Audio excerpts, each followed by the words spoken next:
Hello, Mia. Guys, are on time. Hi, Sim. How are you? Good to see you. I thought actually there was no one online, but good to see you guys. Good to see you. Good to see you. Good to see you. How are you? How was your evening yesterday, afternoon? How was your night? Mhm. Are we ready for today's Q&A?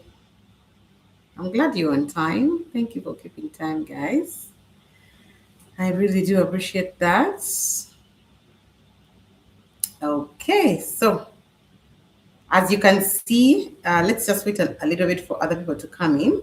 But we are having the Q&A, and it's about the all the 11 lessons that we have been having for the Empty Vessel series. But for those ones who are new on this channel, my name is Jacinta. This is View Beyond You, and this channel is dedicated to those who are in the process of rediscovering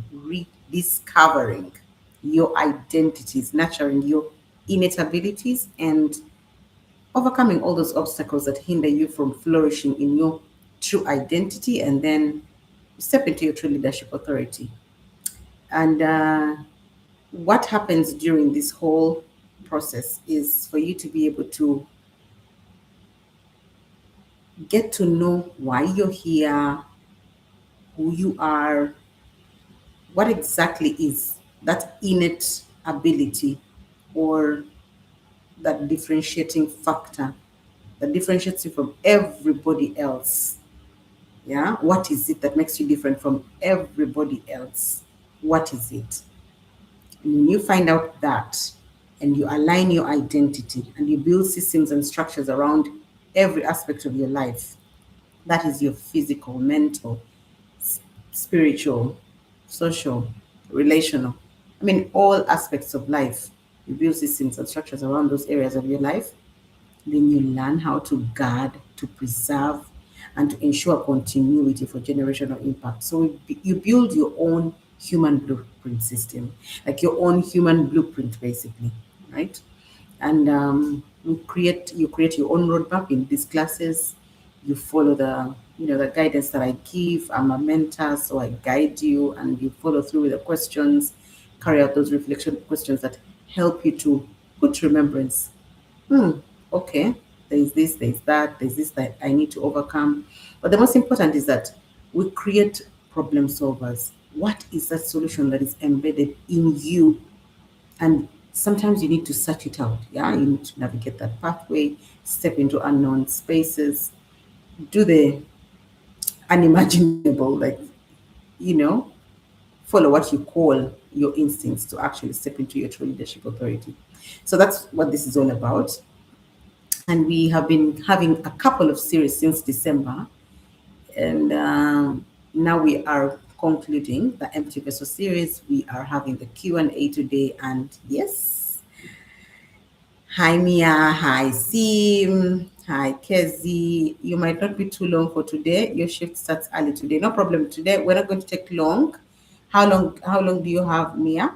Because I really want all of you to participate in this in this series. Sorry, in this what do they call it? In this Q&A, because we've been carrying out this thing together. 30 minutes? Okay.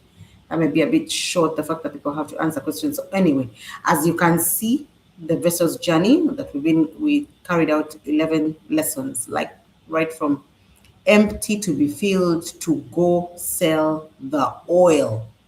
Your emptiness matters as well as your feeling matters. And all throughout this journey, we have learned how to believe in ourselves, basically. Okay, so I will not waste so much time. Let's start immediately. They'll join us as they come. So that's the first session, the first lesson. If you remember very well, our first lesson was about empty to be filled. When desperation becomes the beginning of purpose, definitely there must be a reason as to why you actually came to these classes. Something pushed you, right? There must be a reason as to why you feel a nudging, like there's something, that's going on. That's like an awakening. Yeah, you start becoming aware of your environment, of you, of the people around you. You start becoming so sensitive, extremely sensitive, more than you have ever been. And that is when, that's like an invitation. It's like a calling. And that's exactly what happened to the widow. Her husband died, which was an awakening for her. Her two sons were being taken by the creditors, which was also an awakening for her.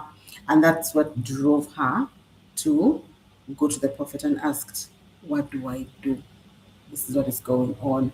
So, from that lesson, the first lesson, empty to be filled, what is that area of your life that recently exposed? Yes, good afternoon, Juliet. Good morning on your side. So, what area of your life recently exposed that you were emotionally, mentally, or spiritually empty?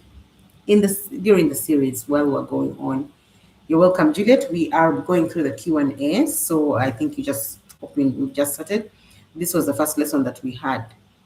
Can you kind of like identify an area of your life that was exposed where you are emotionally, or you were emotionally, mentally, or spiritually empty?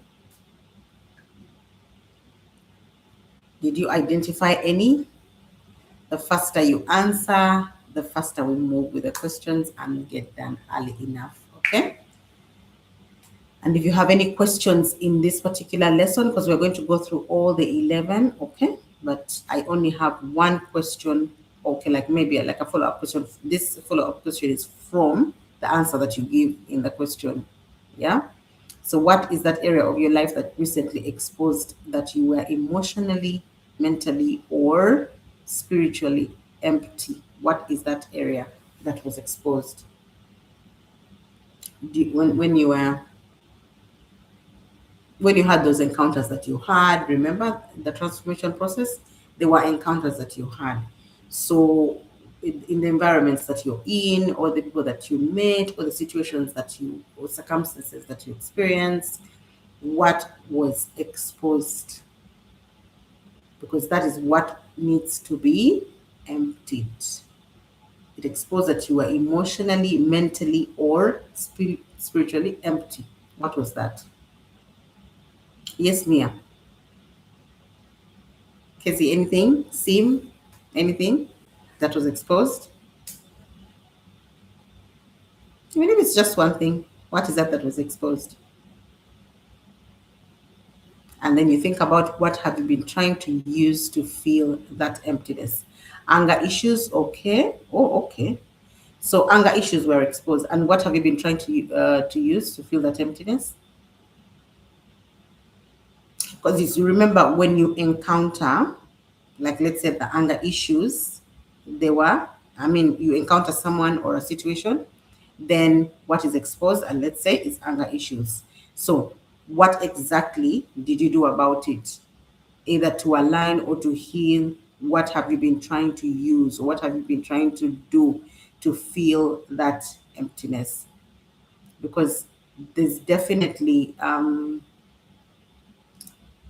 anger was exposed, but what exactly was empty? Where is the anger coming from? Did you manage to kind of like do that level of assessment, going down to the root cause, to the patterns that you have identified or something like that?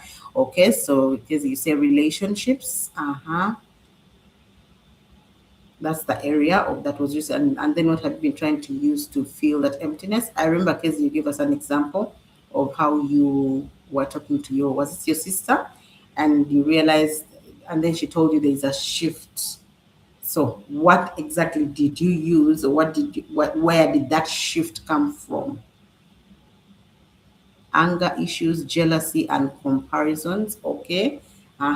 You try to empty it through prayers. That is good. That's good. Has it actually really worked? Like, do you feel a total difference between you before and now?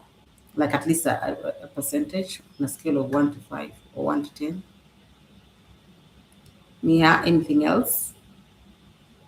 What have you been trying to do about the anger issues, the jealousy, and the comparisons? There has to be an action that you've been taking. Casey, what have you been doing? Sim, are you there? Can you share what area of your life recently exposed that when emotionally, mentally, or spiritually empty. And what have you been trying to use to fill that emptiness? Uh huh. Mm-hmm. Who else wants to share? Today I'm not giving examples because this is yours. Okay. Taking responsibility for your own behavior. That is good. That is good. Yes. God answered my prayer. I'm now anger free. That is good. That is good. But what is it practically that you are doing? Because yes, God can answer your prayer, but there's something that you do when you see the pattern trying to surface, because He also provides you a solution. He gives you a way of doing it. Mm-hmm.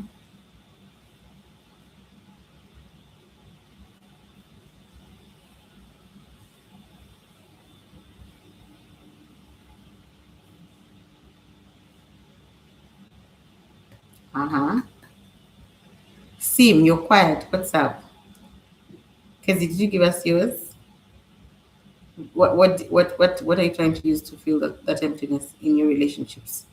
Okay, in the meantime, do you have any question in that area before I go to the next? Okay, you started paying attention to your communications and understanding from their perspective. That is good. You noticed rushing to conclusion has caused you a lot of relationships, has cost you a lot of relationships, and because you misunderstood. That is very, very, very good.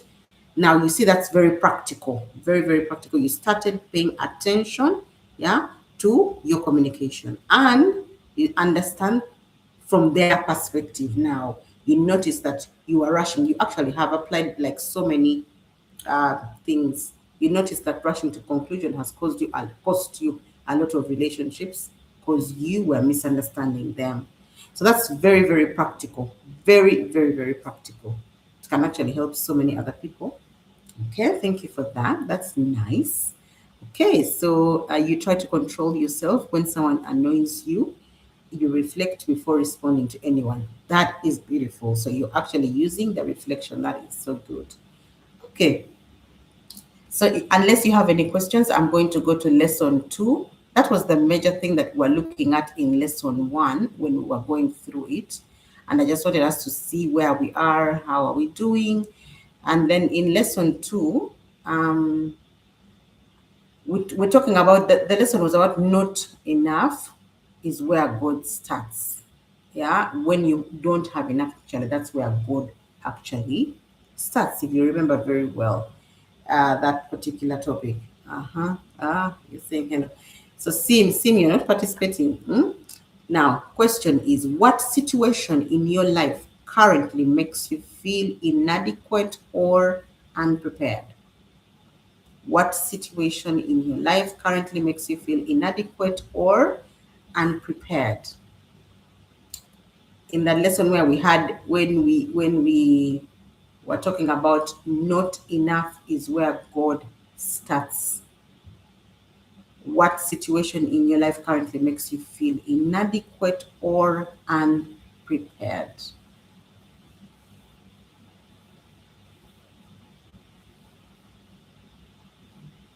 Could it be a lack of knowledge? Could it be a lack of discipline? Could it be any situation?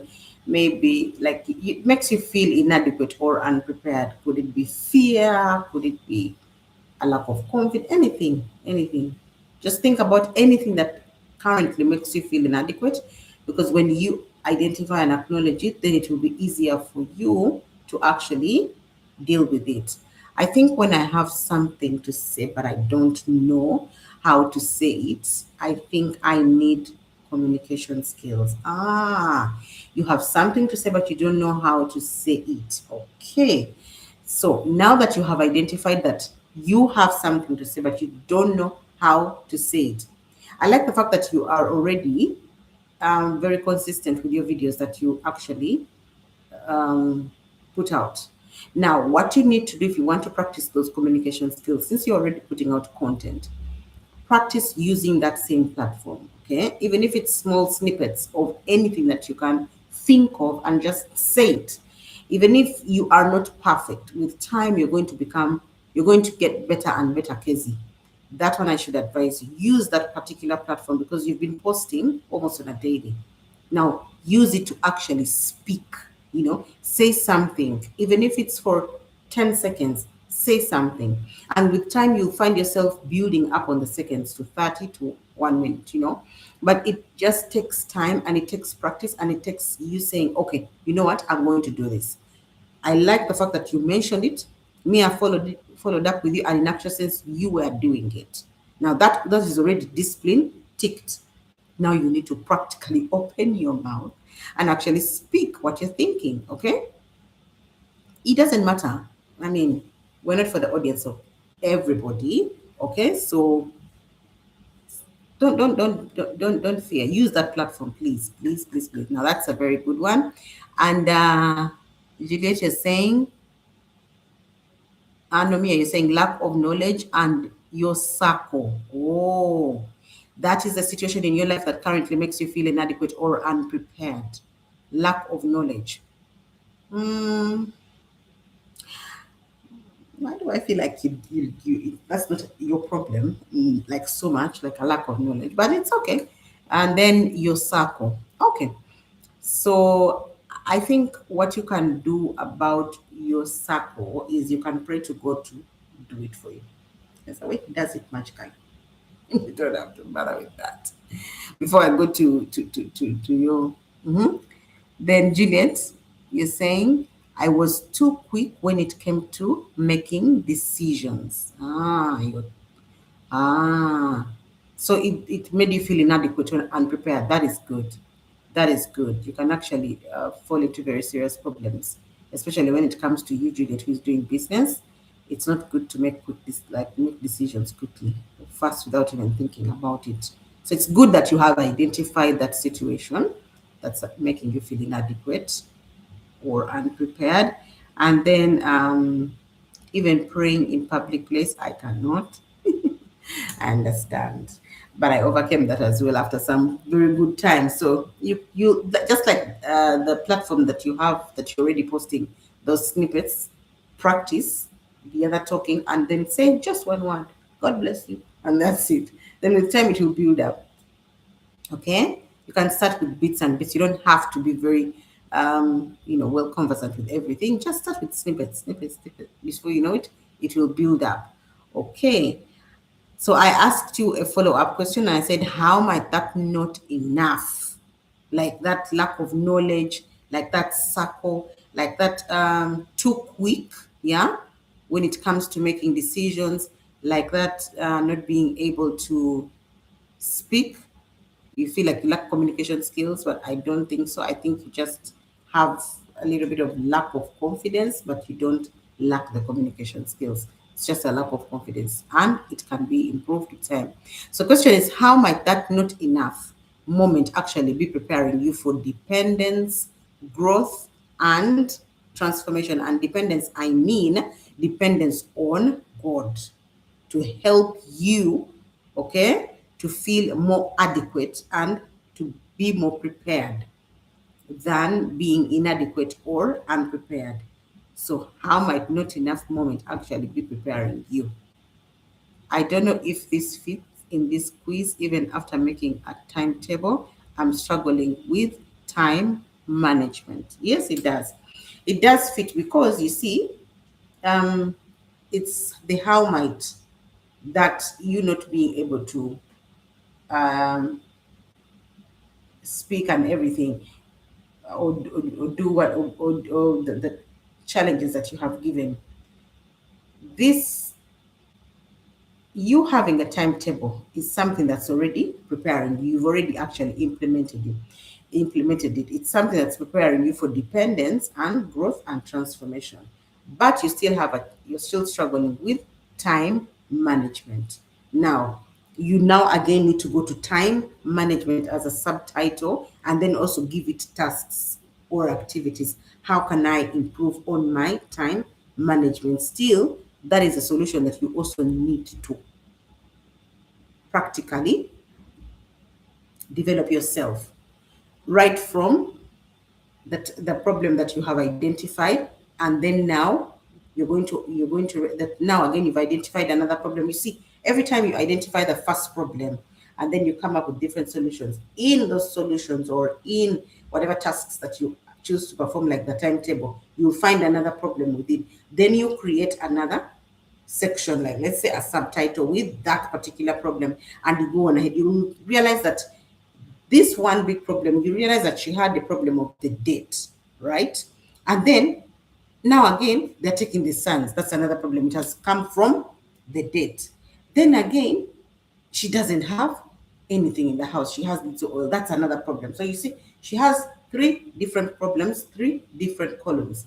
Then she starts performing. What am I going to do? She starts writing down the tasks and activities that she's going to carry out. Even from these, I'm sure she started identifying more problems. Now, the more problems you identify, okay, those are the more solutions that you have on the table. That is you already developing structures for those different areas of your life, different problems that you're experiencing, different solutions that are coming out from the activities or the disciplines that you are applying.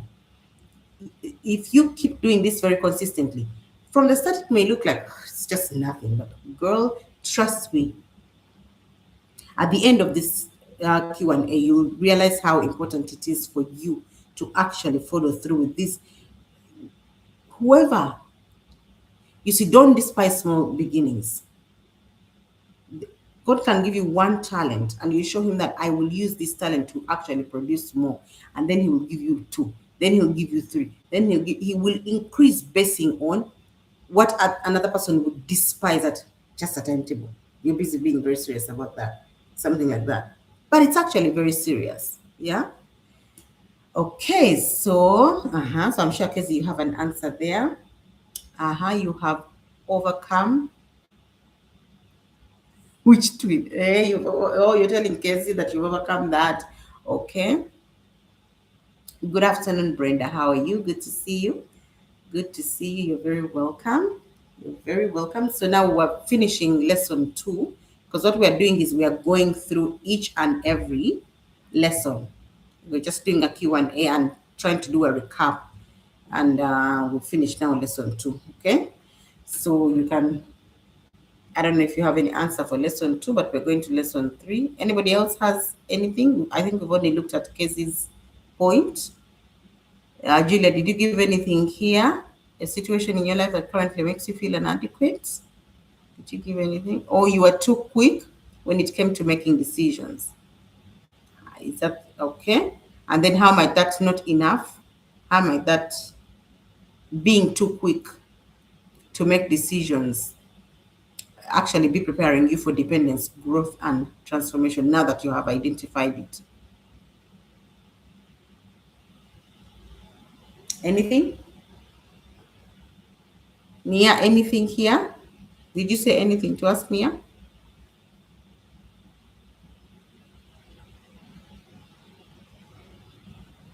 Yeah, Mia, you didn't say anything here. Only Kezia, I think, has answered question 2, like lesson 2. Brenda, would you like to, when we're in lesson 2, we looked at not enough is where God starts. And then I asked what situation in your life currently makes you feel inadequate or unprepared. But that is where God starts, in that not enough, in that inadequacy. Okay? And Casey has clearly told us her communication skills. And she came down. Okay. First, I acknowledge it. Then I set an alarm if I'm feeling lazy to do something.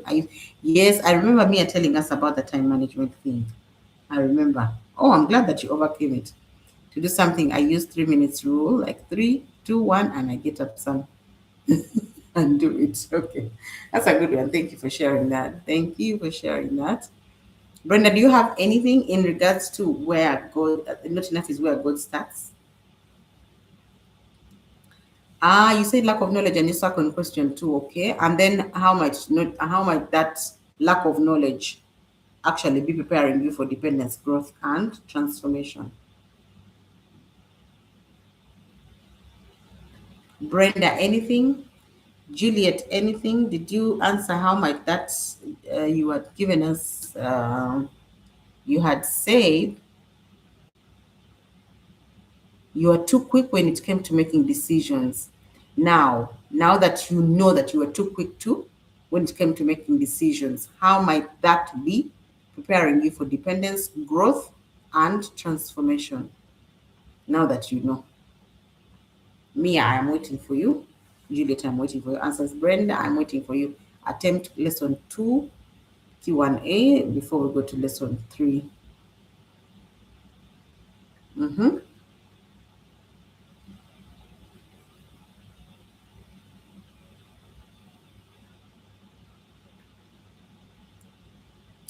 Mia, how might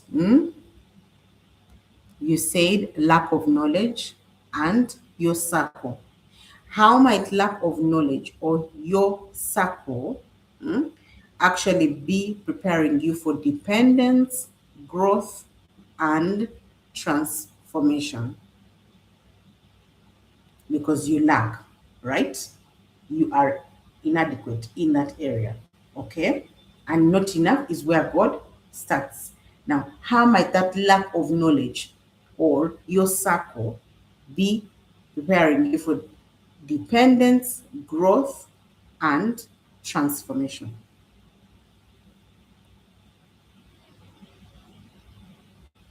In that area, there's no need for growth, there's no need for transformation, there's no need for dependence. But because you are inadequate in that area, how is it preparing you for dependence, growth, and transformation?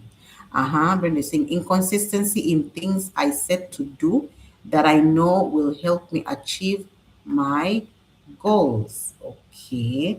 So how might this inconsistency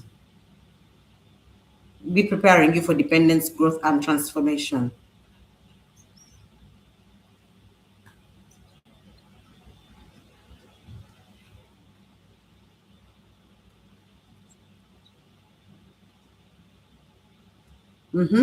How is might inconsistency be preparing you for dependence, growth, and transformation? Brenda. Me, I'm still waiting for you. How might lack of knowledge and your circle be preparing you for dependence, growth, and transformation? I give you an example. An example is Kezzy herself. She said that she actually created a timetable, yeah, and that is the one way that she solves her problem. But she still struggles with getting up to keep the time and all, yeah. And you're the one who actually gave her a solution. So first, you are inadequate in this particular situation, but then that inadequacy, that's not enough, is where God starts. You understand? So how do you think that inadequacy, let's say lack of confidence, yeah, that Casey has mentioned, how is that lack of confidence preparing her for dependence, depending on God for her to move on, depend or how might that lack of confidence be preparing her for growth?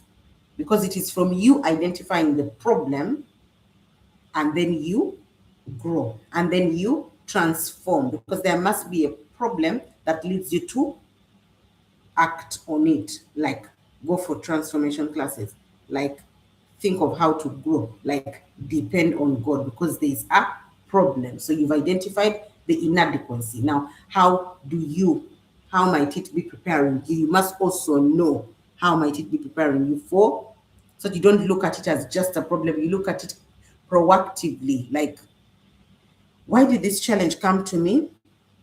Oh, this multitude came for the disciples because how might the multitude be preparing them for dependence, growth, and transformation? Because when they exercise the anointing that is on them, then they are going to even learn they're going to be prepared for ministry, because the multitude coming to them is going to teach them how to organize. It's going to teach them how to, set people in order, how to select who are the leaders, who is doing what.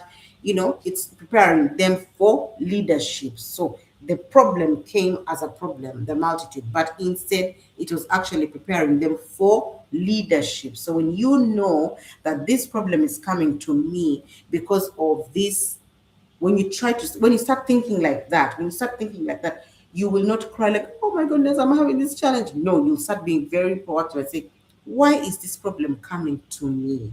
What is it that is in me that needs to come out that probably I have ignored? Does it make sense right now? Aha.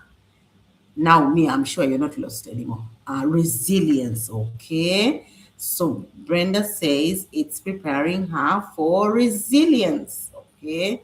You're going to learn how to be resilient. And resilience is going to lead to growth. And resilience is going to lead to transformation.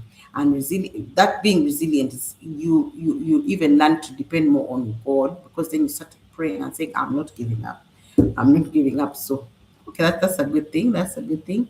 This time around, I don't do quite decisions, because people pleasing was the cause of everything. Okay, so now you dealt with the challenge, which was people pleasing. Now you do not take decisions quickly. That's good. You use it as a stepping stone to change your beliefs and find your purpose journey in life. Okay, so okay, okay. Um, but the question is, what might that lack of knowledge and your circle be preparing you for?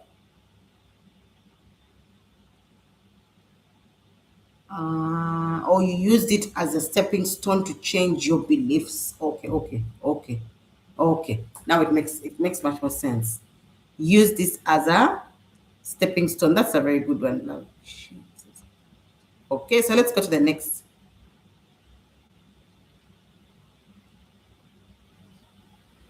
Uh-huh. The next lesson was hidden capacity. Remember, lesson 3, we talked about unlocking what is already within you. Okay. When we looked at this lesson, now I want you to reflect back. What ability, what strength, what gift have you overlooked because you focused too much on what you lacked? I'm sure you have an idea of what ability, what strength, what gift that you overlooked because you focused too much on what you lack. For example, all of you, you focused on inconsistency. Brenda, you focused on that lack of confidence, is it? You focused on that lack of knowledge and your circle, and you focused on Juliet. What did you say? You focused on what was that problem? Taking decisions, I think, too fast, something like that, right? Now, what was that ability or gift that you overlooked because you focused on the problems we've mentioned? You didn't know that you were this strong. Beautiful. Thank you very much. That's a nice one. That's a nice one. Brenda, that's a good one. That's a good one. That's a good one. And strength is a very, very good thing, to acknowledge that you're actually strong. You didn't know you were that strong. So, some of these challenges are the ones that reveal to us the real us that we actually did not know.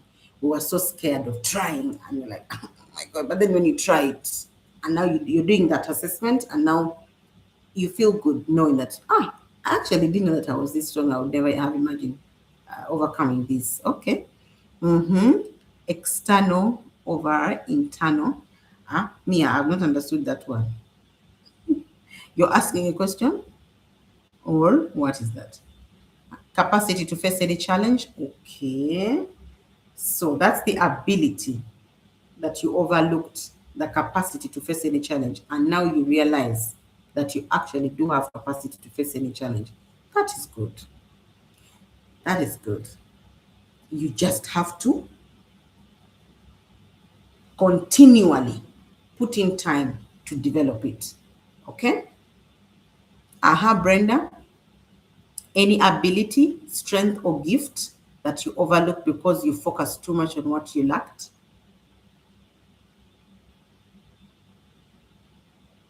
Mia, I have not understood your statement. That one. And then, you mean, do you mean external ability or internal ability?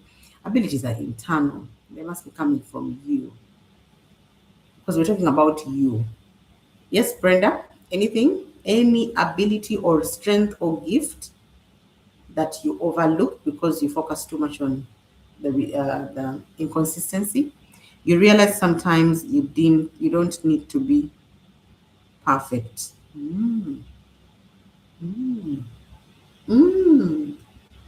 That is surrender. That is very beautiful, Brenda. That is like, I am not self reliant. I can't do everything on my own. Um, I am not. That's actually very. I can't even name it like that. I understand, Mia. Sorry, you'll have to leave us. That's very beautiful, Brenda. That's like surrender, like that. That's total surrender to dependence on a higher authority. When you say, "I actually didn't know," I realize sometimes I don't need to be perfect, because sometimes when we try to be very perfect, we end up becoming too ambitious, and sometimes being too ambitious can work to your detriment. So it's a good thing to actually acknowledge that, you know what, I don't have to be perfect, I just have to be me. And if you're too perfect, then God can't work with you, because he's the one who makes turns your weaknesses into strengths. So that acknowledgement is mwah, I love it. Thank you very much, Brenda. Juliet, I didn't know that I could speak good English, and I didn't know that I can live like on your own. You didn't know that you could speak good English. Oh, that's nice. So that means it has really improved on your communication skills as well as your speech. That's very beautiful. That's very beautiful. So that means there's something that was being silenced in you, and when you actually started doing, you even realized that that's an ability that that's a good one. Thank you for sharing that. Okay, so still in the same line, what would change if you started stewarding what is already within you? The reason as to why I ask you these questions is I really want to stretch you to think about some of these things that we overlook. And yes, we can overlook something even as small as, I realize that sometimes I don't need to be perfect. You don't need to be perfect. No, you don't. But then what would change if you started stewarding what is already within you? Like the resilience that you found out. Like Casey, you've said capacity. You actually realize you do have the capacity. You're just maybe lacking confidence. But what would change if you started stewarding it? Juliet, what would change if you started stewarding what you now realize? Like stewarding, you didn't know that you could actually reflect. Because one thing I've seen with you is lately you reflect a lot. You don't make decisions very quickly. But you've talked about that, the way you respond, like in so many classes. Okay? And you didn't know that you could rebuild yourself. That's nice. That's nice, Mia. Thank you. Thank you. You didn't know that you could rebuild yourself. Now you see, you know. So, what would change if you started stewarding that, rebuilding? What would change? What would change?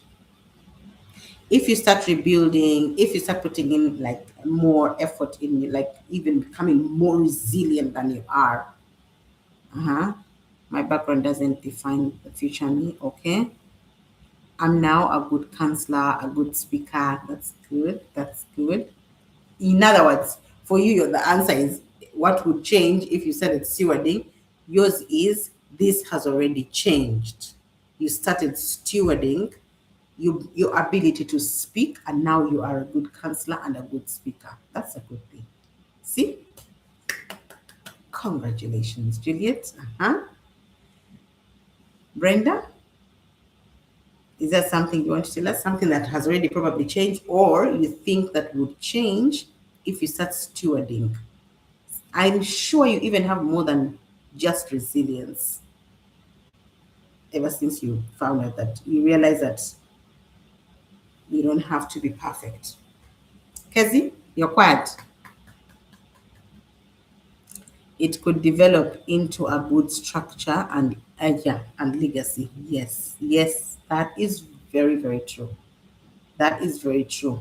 You see, the more resilient that you become, at every level, because resistance is going to come at every level of your advancement. Yeah, as you transform, as you step into new areas of leadership and all, you're going to be experiencing a lot of resistance. But the more resistance you experience, the more resilient you become. Each and every level you grow, it pushes you, you evolve, and before you know it, there are results, and you're going to achieve exactly what you have set out to do, like deliverance, dominion, legacy, inheritance. At the end of the day, that's what we aim for. Okay, so let's not waste so much time on lesson 3. Let's go to lesson 4. Okay, so in lesson 4, we looked at the awakening. Yeah, when the old identity can no longer sustain the future you, as you can see, the books are old, meaning that is old identity, but that can no longer sustain the future you. During that lesson, from that time to date, what is that old identity, role, mindset, or dependency? And dependency this time round is not um, on the higher authority, but dependency on, let's say, maybe like people, maybe like you find yourself instead of being independent to make decisions on your own, or at least to go to God and ask or something, you kind of like, you know, thrive on other people. It kind of like makes you, I think we should call it codependent on somebody else or things, you know. So what is that old identity, role, mindset, I should call it survival mode, dependency, that can no longer carry where your life is going? Uh-huh. What is that old identity, that old mindset, that dependency, that survival mode that can no longer carry where your life is going? Now, that has to do with you as a person. That must be like a trait, a vice. It doesn't have, it's not a problem. You need to differentiate between a vice and a problem. The problems are what you have been mentioning, right? Now we are going to talk about things to do with your character, things to do with you as a person. Like, let's say, if you are very defensive, yeah, you can no longer carry that because now you respond instead of reacting, but you were originally defensive.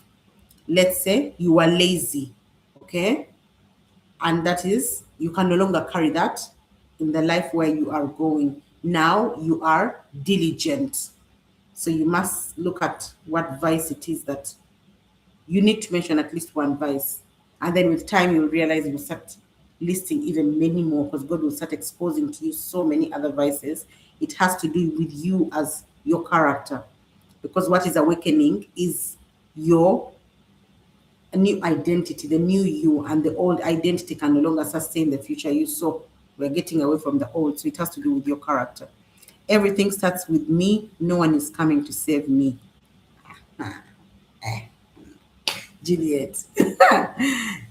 that is that is tough. Like very strong. Brenda, you said anger. Okay, I guess that we can use the anger here, Brenda, because it's the old identity that or the mindset or that you no longer can carry along now. Let's use it on this question. Okay, the dependence of waiting to be given. Juliet, that's a very nice one. That's a very nice one. Low self-esteem and people pleasing. Thank you, Brenda. People pleasing, seeking for validation. Mia, that is good. That is good. Hi, Grace. Hi, Grace. You're very welcome. Mia, anger too. Kezi, I think blaming others for my mistakes and blaming my nation and economy. That is beautiful. Another delaying, delaying to act, Brenda, delaying to act. This time, all of you have answers on this question. Those are all identities, all mindsets, dependency that you can no longer carry where your life is going. Grace, you can hop in quickly. You can also think about an old identity, a role, a mindset, or dependency that can no longer carry where your life is going. You're dropping them off. Thank you, guys. This is beautiful. You were a whole disaster you could think of. Mia, with your funny jokes. Okay, so with all the old identities that you have already mentioned, thank you very much, by the way, guys. That's very nice. What disruption in your life may actually be awakening a deeper version of you? A disruption, remember, I gave you the difference between a disruption and a destruction. Hmm? A disruption could be like the business just closes, like just closes. People are no longer coming and all. And then you're like, eh. But then if God has allowed it to happen, it's a disruption in your life that may actually be awakening a deeper version of you. So this business closes and God is telling you, get out of there. I'm going to give you a promotion. I'm going to promote you to another level. I'm taking you to another level. Yeah. But of course, sometimes we want to hold on, onto those, and that's like an old role. Or let's say you're fired. It's a disruption. Or let's say you're supposed to be answering the questions. I've given you two examples, and those enough. Your business closes, you're fired.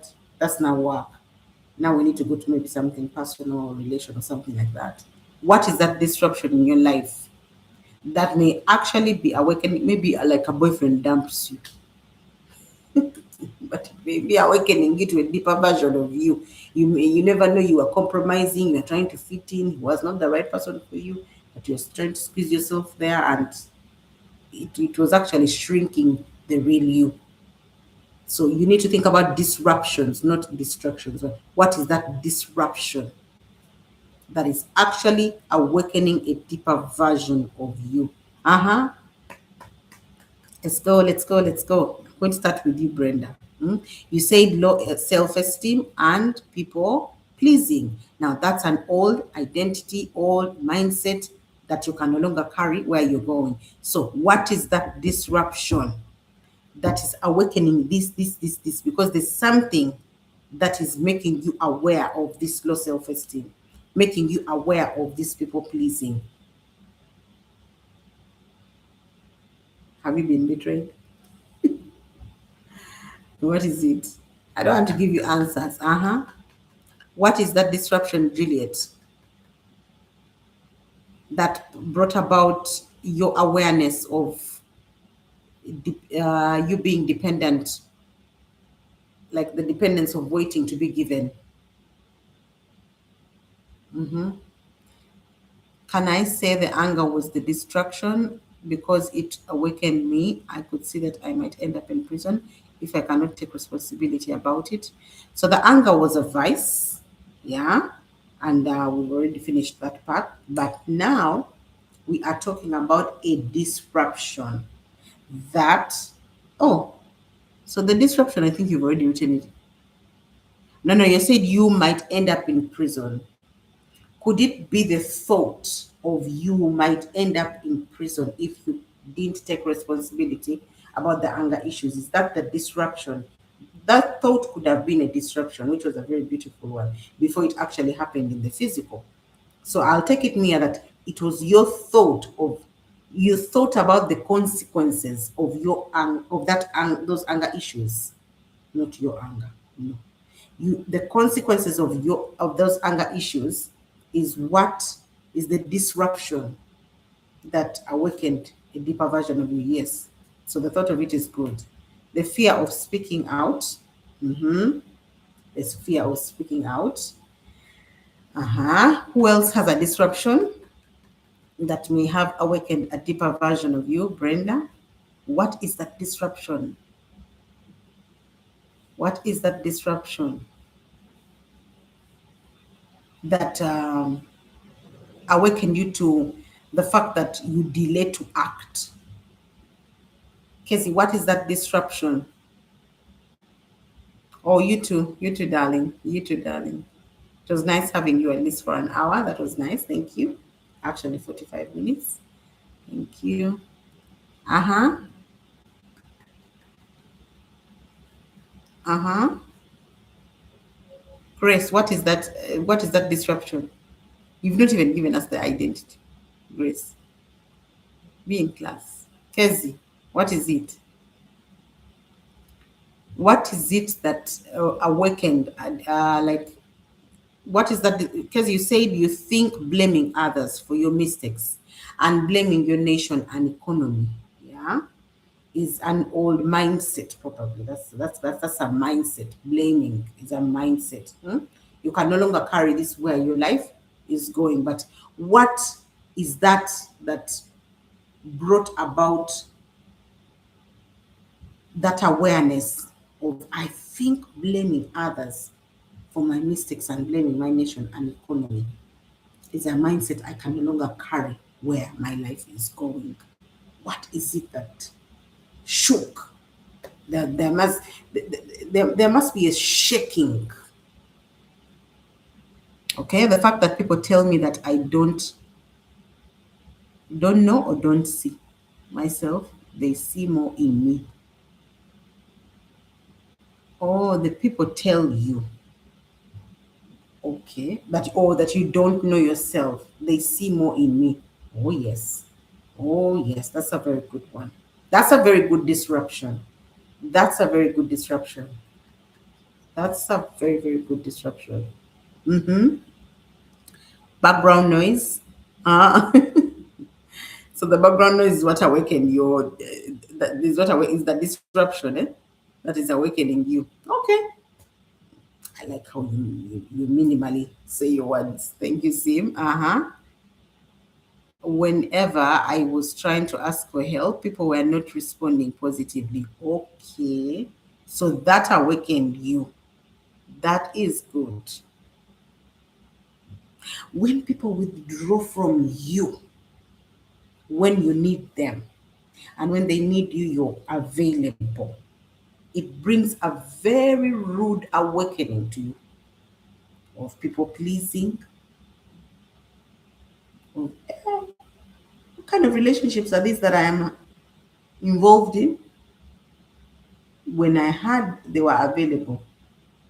When I was willing to help, they were available. When there was nothing, that's a very rude awakening. I know what you mean. Okay, so let's go to the next lesson. So this was lesson 5, right? And in lesson 5, we were talking about the burden. You remember? We said when the weight you carry reveals the assignment. I remember when we really talked about the burden. What is that burden that keeps pulling at your heart repeatedly, even when you try to ignore it? What is that burden that keeps pulling, pulling at your heart repeatedly, even when you try to ignore it?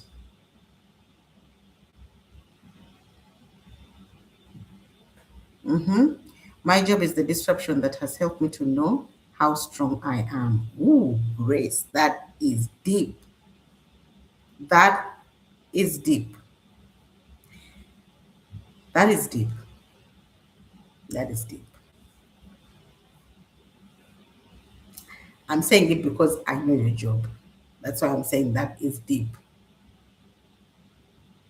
There's some situations, environments, circumstances that can actually really awaken you. Like they are a huge disruption. Like they're like so loud that when God gets you back, you never ever you don't make the same mistakes again. It's like a huge like huge wake up call. So I get you very clearly. Aha. The burden of finances when it comes to helping others. Ah, okay, okay. Mm, uh, is it the burden of finances when it comes to helping others? I think the burden is you want to help others because finances are just a tool or a resource that enables you to help others. So the burden here is you want to help others. But now God is going to help you to identify who He wants you to help specifically as we go on, or as you go on with the transformation process of the encounters. He will reveal to you who you are specifically called to. Are you called to men? Are you called to prisoners? Are you called to? He will be very specific with who you are called to, the solution, especially as you find out the solution. So the burden is helping people, helping others. Finances is only a resource. So finances, definitely the enemy will hold on to the finances because he knows you're going to help people. But God is going to give you a way out. And the moment he gives you the structures and the systems, yeah, that you're going to build, then he will provide because that will be his. He'll have built it. So then he provides for it. Okay, as long as it is from him, he has given you the solution because you love helping others, right? Now you need him to give you the systems and the structures. Yours is to be obedient, like the woman. Go look up, shut up the door, and do exactly what he's asking you to do. And when you follow what he's asking you to do, then you build the systems and the structures because you love helping others. So he's going to show you how you're going to help, what exactly you're going to do, how you're going to build, and all, and what you need to overcome even during that particular time, okay? So that you can be able to get out and help others basing on what you build together, you and him. Remember, whatever you build on the rock can't be easily shaken. So that's why you need him to give you the strategy, the structures, the systems of how you will be able to help others without having to worry about finances. Because why should you worry about finances when he is the CEO? See how it works? It's not from your head, it's him, and you're following what he's telling you to do. Okay, so the burden is helping others. Thank you. And not, I was spending a lot to them, forgetting that I was also important. Exactly. So it's also, it will teach you financial management in that process. Okay. Thank you very much. The burden that I'm the firstborn daughter and wanting to rebuild my family legacy and finances. Okay. Wow, that's a very good one. So when you are like the first, with a firstborn daughter, firstborn son, or first to do this, first to that burden is actually huge because the burden is now you have to be able to offer yourself as a living sacrifice to be able to carry out what you need to carry out, Brenda. That one. I don't even mince my words on that one. Because you have to carry all the burdens, overcome on behalf of, be a representative of the rest. Okay? And carry the burdens on your head and overcome all the generational issues that you need to, but he will help you. The good God, he'll guide you and he'll see you through. Especially when you say, I'm here. I think this is what you chose me for. There is a reason as why I'm a firstborn. I'm here, I'm available. Tell me what to do next. Use me, mold me, shape me, lead me, guide me, and take me where I need to go. And then all these things that we've been talking about will start applying. They'll make so much sense. Okay? Mm-hmm. Thank you very much for sharing that. The burden of listening and helping people. Yes. Okay. Okay. That's a very beautiful one. Thank you very much. Okay. And After now you've identified the burden, bad do you think that burden was placed on you randomly, or it could be connected to purpose? I like that question also. Do you think that burden was placed on you randomly, or could it be connected to purpose?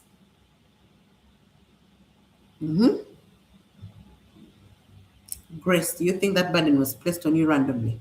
To purpose, you acknowledge that. That's good. That's good. Yours is actually very clear, Brenda. It's connected to purpose. Grace, it's connected to purpose. Yes, that's true. Juliet, it's connected to purpose. Now that's good.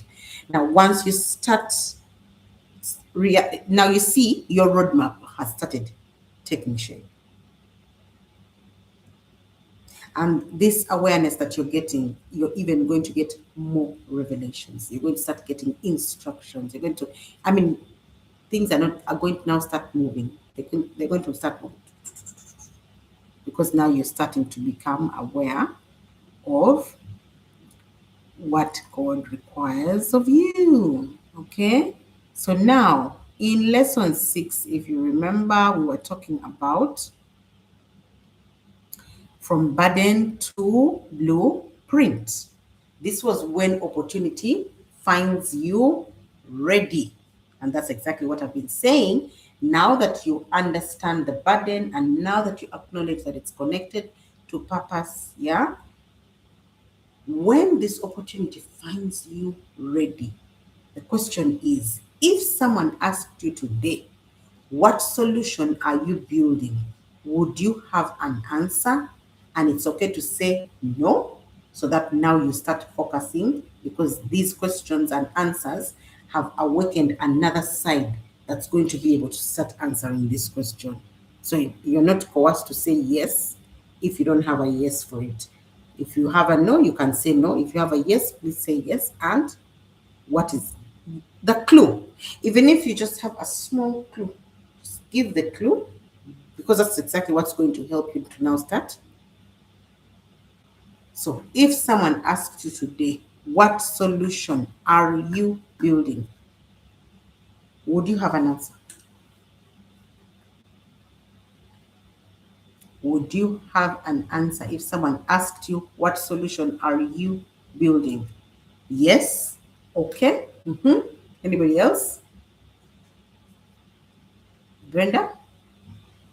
Yes, good. Uh-huh. Juliet?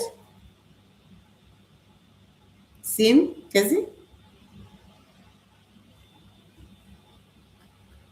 Uh-huh. Okay. Hey, Mia, you're back. Thank you. Okay, so, okay, nice. Where's Kezi? So, still the same, in the same line, yeah? What practical steps are you currently taking to develop your burden into structure, strategy, or service? You have said yes, but if someone asked you, what solution are you building? Would you have an answer? You said yes. Okay? Kezi, what solution are you building? Would you have an answer if someone asks you, or you don't? And it's okay if you don't. You can just say. So, what are those practical steps that you are currently taking to develop your burden into structure, strategy, or service? What are the practical steps that you're currently taking to develop your burden? What are the practical steps that you are currently taking to develop your burden?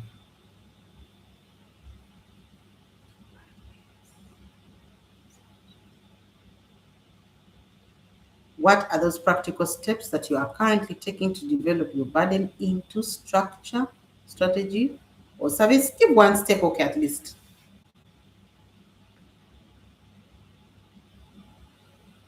Because you didn't give us your burden, so I don't know. At least you mentioned your burden from the question before. Juliet, you now have a budget when it comes to managing finances. Okay, okay, okay. Okay. You're helping people is financially. Eh? Okay, that's a good one. So now the practical step is you have a budget. Thank you. That's a good one. Brenda, first changing my mindset, breaking old curses and patterns. Okay, so now yours is a spiritual journey. You have work to do. Those are the practical steps you're taking. And I hope you have started consecrating.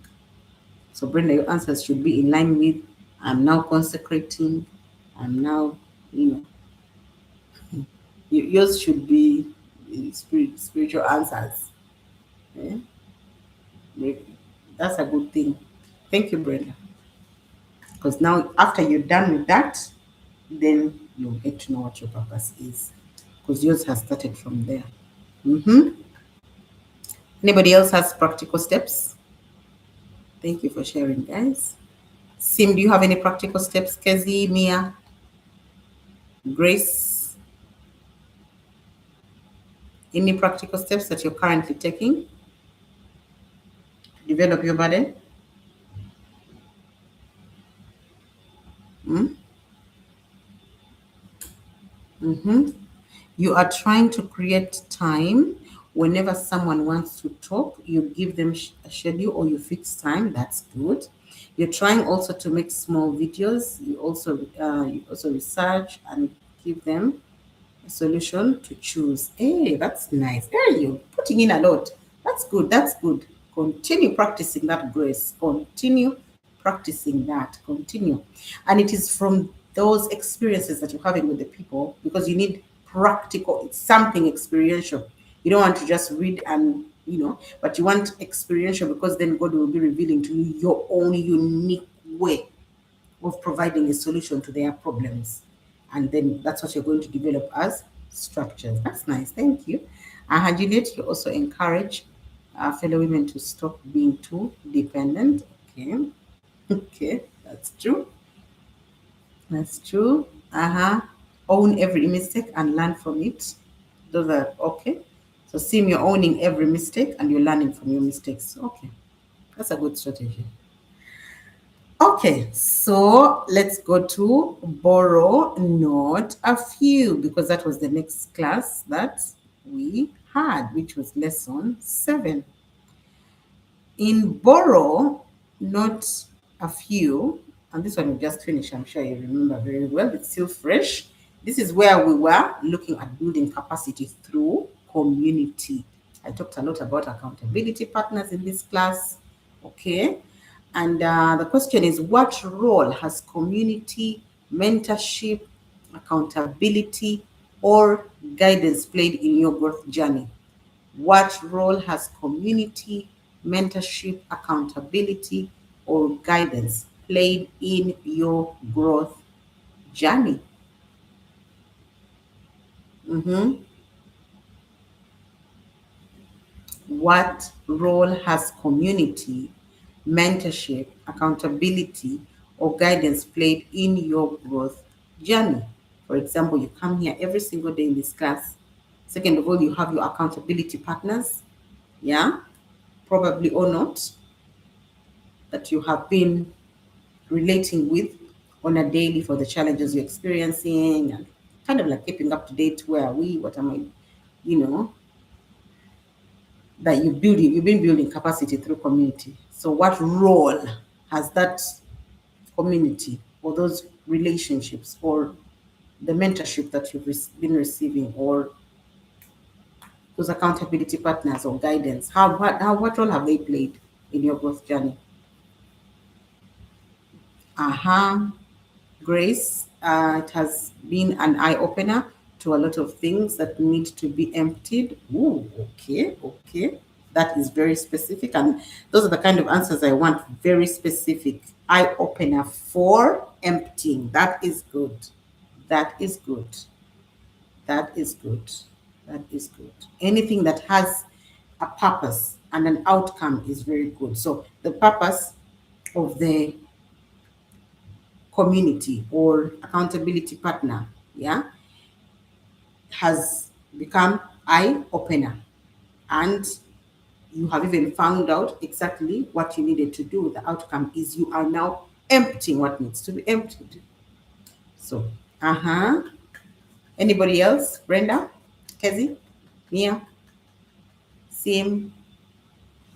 What role has community or mentorship or accountability partners or guidance played in your growth journey? Yes, Brenda, the mentorship has helped know that I was not overthinking things. I am on the right journey. Nice, nice, nice, nice, nice, nice. Nice, nice, nice, nice. It gave you clarity, in other words. Eh? So if you were overthinking, which was not very healthy for you, now you have clarity because you you realize that you are actually what? You are on the right journey. You have clarity. It has helped you to know that you are not overthinking for nothing, right? Now you have clarity and now you actually have a vision and direction that I need to move from here to here to here. That's a good one. Thank you very much. Yes, Juliet, it has opened your mind when it comes to dealing with others. That's good. That's good.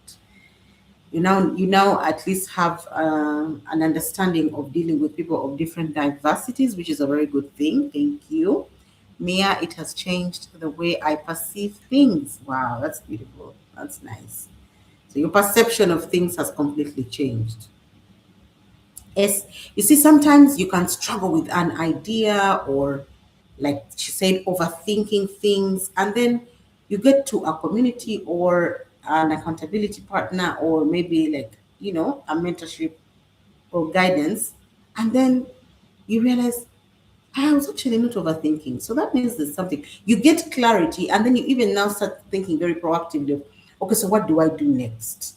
And it kind of like pushes you. So your growth curve, starts growing. It's not like static because you are relating with people and it helps a lot. That's a good, thank you. Perception.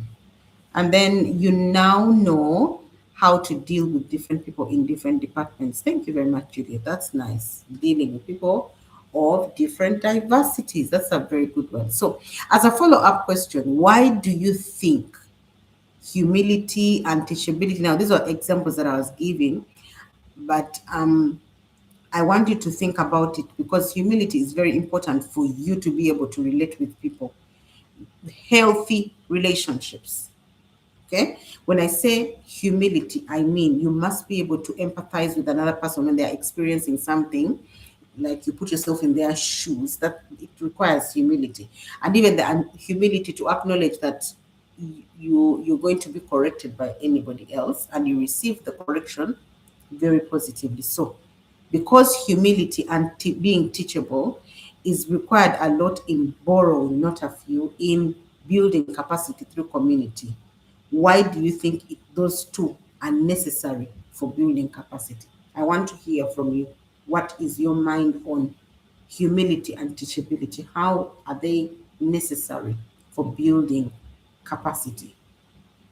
You now know how to deal. Okay, Grace, my dear classmates. Okay, you're telling them. Yeah, you tell them that one. Okay.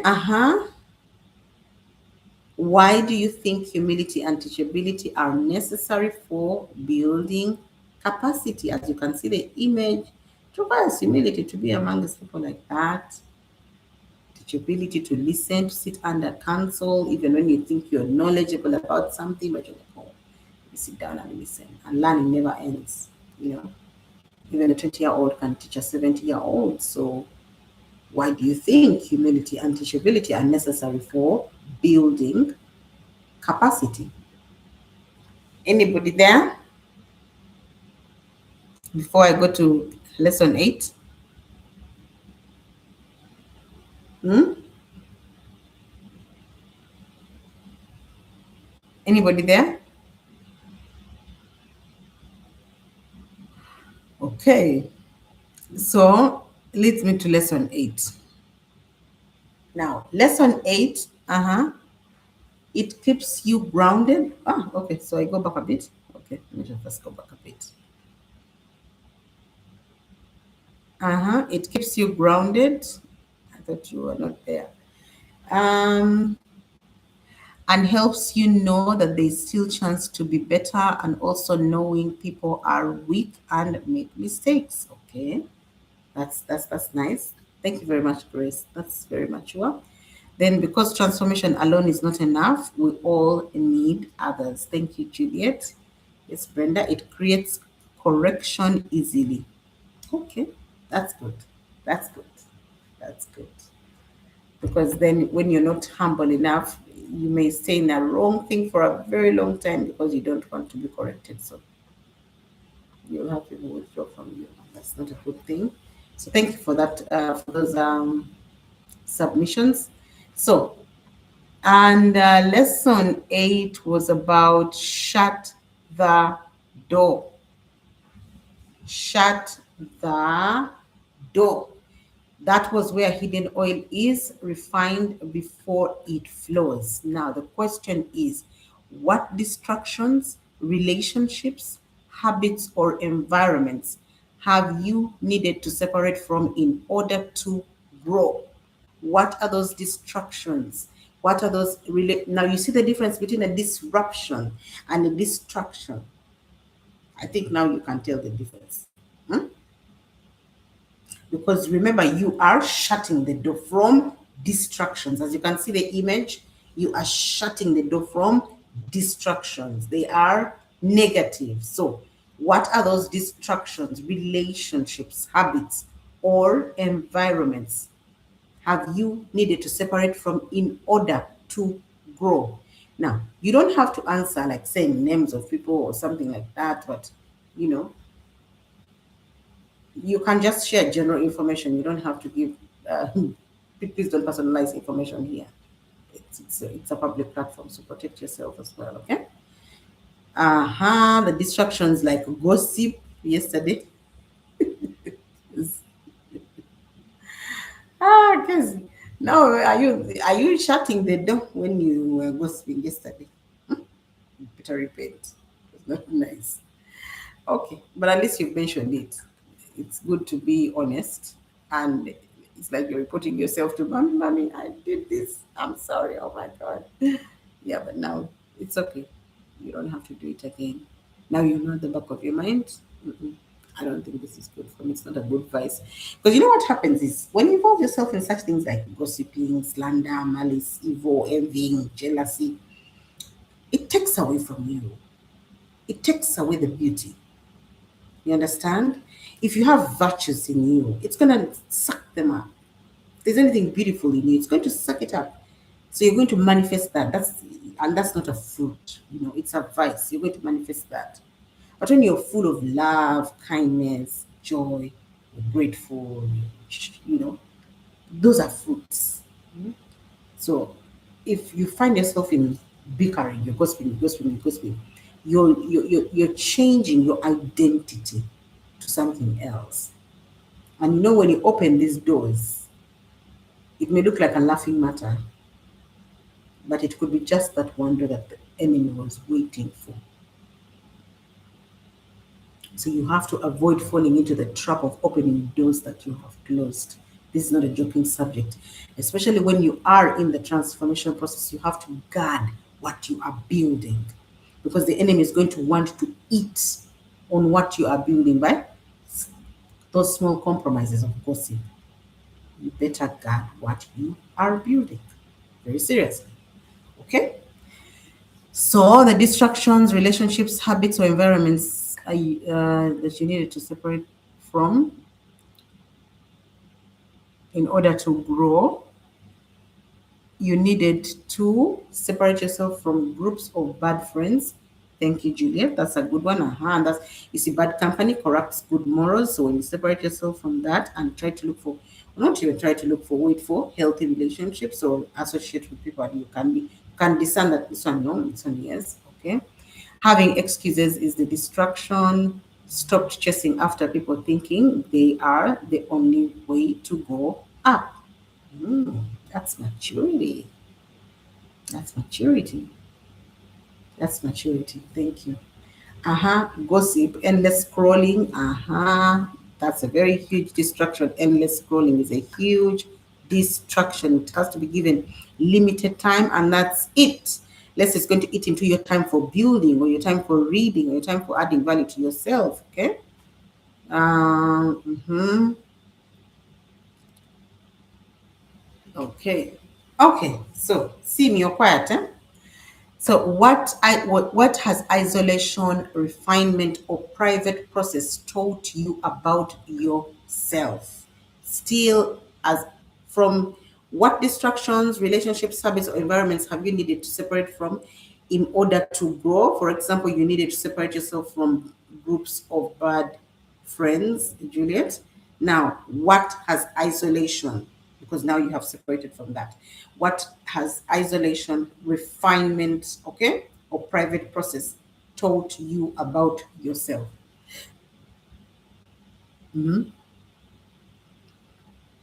Brenda, you did not answer this question. What are those distractions, relationships, habits, or environments that you needed to separate from in order for you to grow? Now I'm asking, what has that isolation, that refinement, that private process taught you about yourself? Juliet, should be the first one to answer. You and Grace, since you already answered this one. Even Mia. Sim, Kezi, Brenda, where? Mhm. Isolation has taught me to keep my head high. Okay, that's good. That's good. Good. You know, when you realize who you really are, you start seeing the value, like you said earlier in the earlier questions, that you didn't actually know that you had the capacity. I think that was Kezi. Then you said you didn't actually, you realize that you don't have to be perfect. That's Brenda. And you said something that you realized about yourself. Yeah, and it was a very beautiful one, right?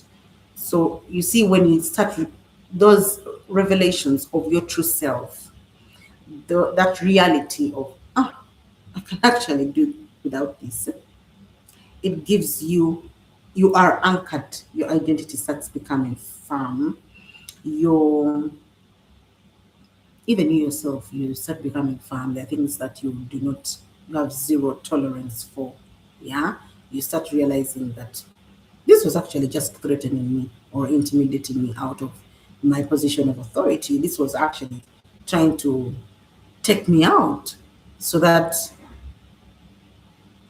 I mean, what happens after, you know, and then you realize it was not really as huge as it was. That means I have the capacity. No, you start fighting for what rightfully belongs to you, and you don't accept to be intimidated out of what God ordained for you. Because if He told you, I have ordained you to do this, then He will give you the anointing and the grace to do it. Right? So, what is this that wants to take me out? So, those are the things I want you to think about. What has isolation, refinement, or private process taught you about yourself? Okay. Yes, and to think beyond you. That's good. That's that's nice, Juliet. That's nice. Kezi, when I was not gossiping, I had peace and focus. But yesterday, I was exhausted. You see, and it was like, I think it's good for you to acknowledge that. Like I said earlier, relapsing is not necessarily that bad. It's like a test for you to be able to know the difference between the you when you're gossiping and the you when you're not gossiping. The consequences or the effects or the environment that it produces. Now you are exhausted. When you're not doing it, you're focused. So then you're like, so it's also nice to be able to be that detailed. You become very intentional about not doing something because you have actually seen the difference between the two, identified, noted, and said, no, I don't want, because I know the consequence. I don't want. Okay? And you take your stand on that. Thank you very much, Casey, for sharing that. Once you accept to empty the people, chasing God actually brings people, not who you want, but those who you need to work with. That is very beautiful, Grace. That is very beautiful. That is what isolation, refinement, and private process teaches you about yourself. It teaches you that you cannot depend on yourself to even choose your relationships. You can't. You think you know, but you don't. Only God knows. And then you realize, oh my God, God, thank you.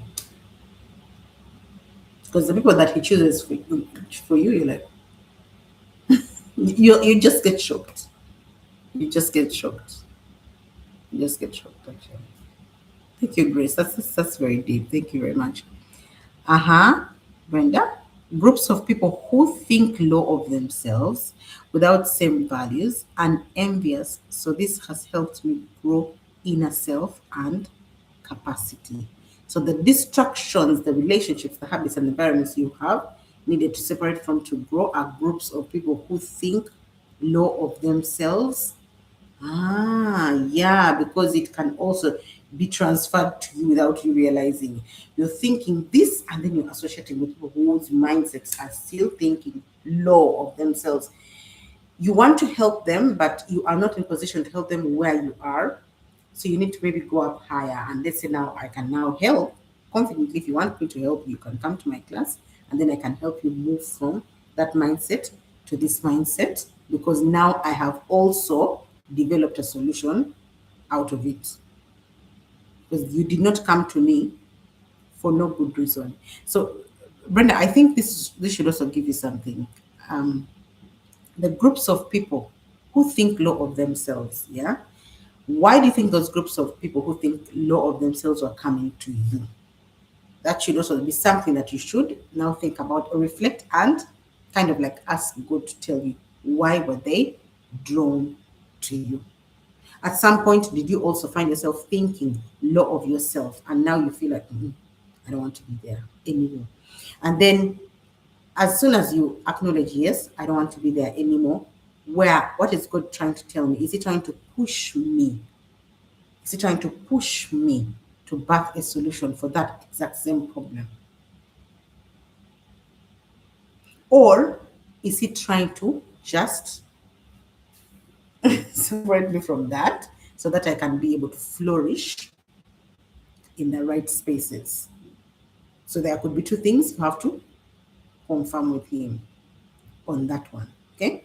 And it's a very good thing to confirm because sometimes you may want to help, and God has said, I did not ask you to help there. Okay. You understand? And then sometimes you may ignore, and it's like you're the one who has a solution for those people. So you have to be able to completely not depend on yourself on those answers. You have to ask. Okay, so without the same values and envious. So this has helped me grow inner self and capacity. Thank you very much for that. Surely I was also forgetting to solve my own problems, putting other people's problems first. That's a very good revelation and realization. No, I was still thinking big, but wanted to help them to go there. Okay, I get. So the problem is when you are trying to pull, and someone is actually not willing to go with you there, but you're trying to pull, you're dragging, you're actually dragging yourself backward. So that's a very good realization. So that one is done. Tick. That distraction is out. Okay. Okay. Now that it's clear, not having boundaries. Okay. Okay. That was your distraction, me. So what has this?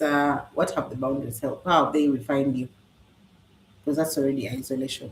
That's already like boundaries. Now that you have boundaries, what is it teaching you about yourself, Mia? Now that you have boundaries.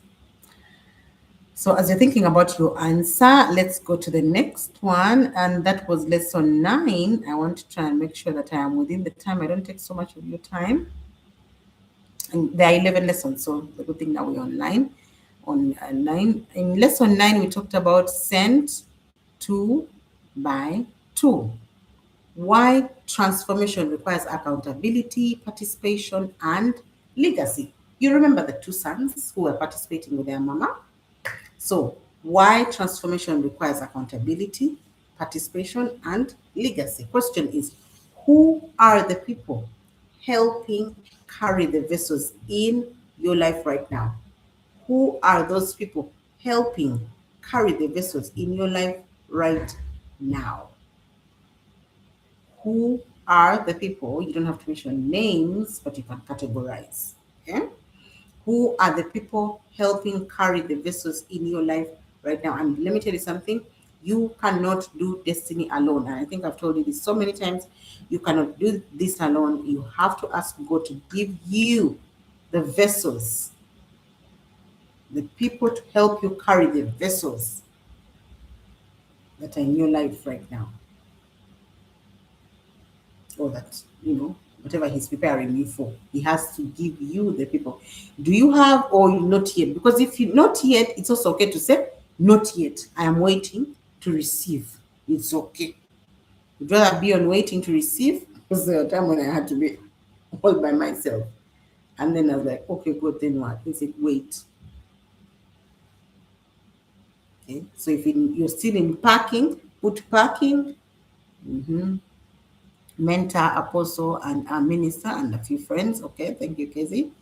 Your platforms, Madam Jacinta. That's nice. And I have some for people I pray with. My brother. That's good. That's good. That is good. That's good. That's good. That's good.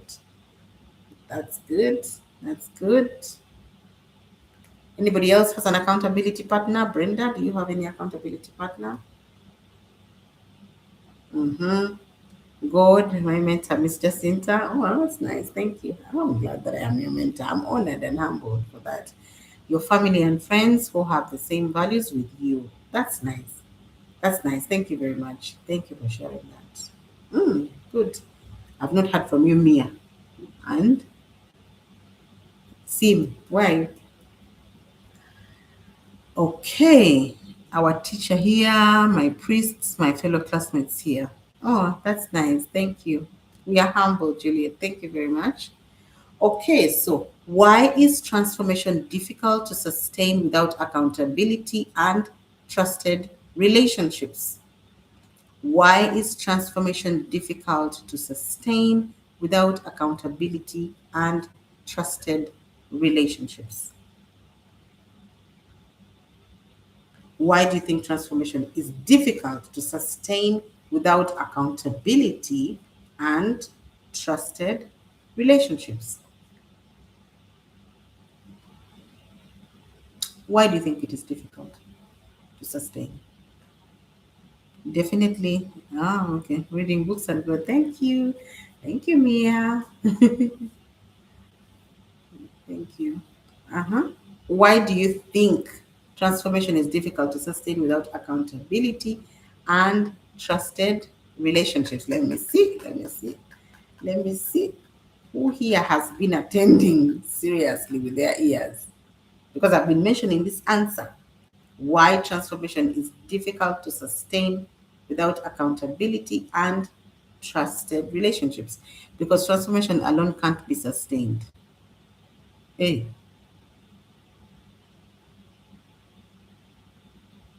ah, Juliet, your English is very hard. Indeed, you learned how to speak English. Transformation alone can't be sustained. Yeah, it's not sustainable alone. Like, so it has to have an outcome. Okay. Okay. Thank you very much. Thank you very much. Anybody else has a different thought? Uh-huh. Realizing that as humans, we need each other, even our God, got accountability. The disciples, you are not self sufficient. Yes, that's very true, Grace. Thank you very much for sharing that. Thank you very much. Thank you very much.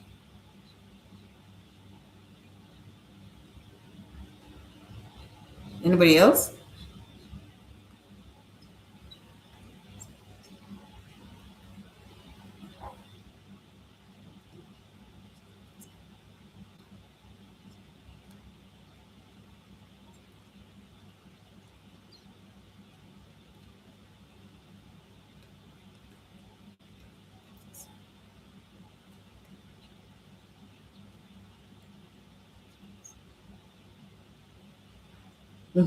Anybody else?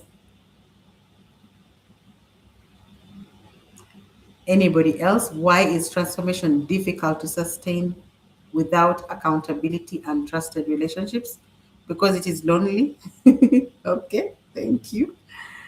Oh, yeah, because it is lonely. I'm waiting for something else. It's kind of like related to Juliet's answer. Now, the reason as to why transformation is difficult to sustain without accountability and trusted relationships is, you see this body, it has different functions. Okay. Now, this hand cannot do the same thing as this hand, this eye cannot do the same as this eyes, you can't. So the reason as to why you cannot sustain transformation without accountability, relationships, mentorship, and all is because you are not self-sufficient in everything. That's the reason as to why we are sent two by two. You understand? Because one at least has to be a prophet or the other one is a teacher. I'm just giving an example. Okay, so it's important that you don't be alone. We are sent out two by two. When you do it individually, it's really going to affect you. So you cannot do that on your own. Okay, so lack of knowledge. Okay, I guess you're talking about the part where you cannot be sufficient, right? Yeah, I think that's what you're talking about, right? So in lesson 10, which is our second last, yeah, when the vessels were full, that is preparation, positioning, and capacity. Have you truly made room for the opportunities, responsibilities, or blessings you are praying for? Have you truly made room for the opportunities, responsibilities, or blessings you are praying for? Because remember, when we talked about when the vessels were full, it was about preparation, positioning, and building capacity. You're on it, you're trying to. Good, good, good. That's good, good, good, good, good, good. Thank you for those answers. Thank you for those answers. And what areas of your life still need preparation, alignment, or positioning? What areas of your life still need preparation, alignment, or positioning? You on it? Thank you, Brenda. Thank you, Juliet. Thank you, Grace. Thank you, Casey. Thank you, Mia. Mia, you didn't answer. Okay. What are those areas that need preparation, alignment, and positioning? You said you need, so what are those areas that you are on?